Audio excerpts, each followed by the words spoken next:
Karaniwang ginagawa ang police dog sa mga Belgian Malinois dahil sa tapang ng mga ito. Pero ang ganitong stigma sa naturang breed gustong buwagin ng isang fur parent. Watch this.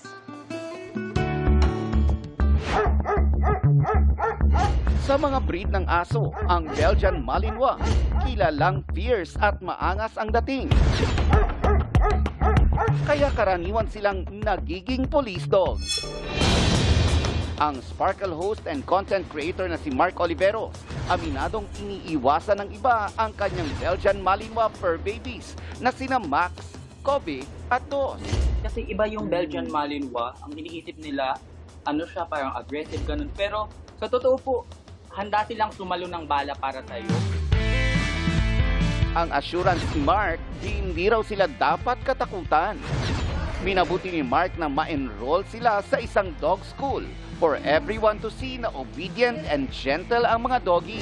So, naka-enroll po sila, marunong sila ng mga basic na, halimbawa, heel, maglalakad lang sila sa tabi mo, sit, lay, tapos may mga second semester pa sila ng mga pag-aaral as to how madali namin silang ma-handle. Ay, ang gita ka niyo, Fernando. Oo, narinig, may kausap ako, napipigilan ba kayo na ilabas sila knowing na mahirap na, baka kasi matakot yung mga makasabay nyo? Ngayon po hindi, marunong sila makinig kahit yung sa ibang tao, kapag tinuro namin yung tricks dun sa aso, nagagawa po, sinusunod ng mga aso. Stop, stay. Para kay Mark, higit pa raw sa kayang ibigay ng ibang tao ang saya at emotional support na hatid ng kanyang pets, lalo na kung dumaraan siya sa mga pagsubok sa buhay.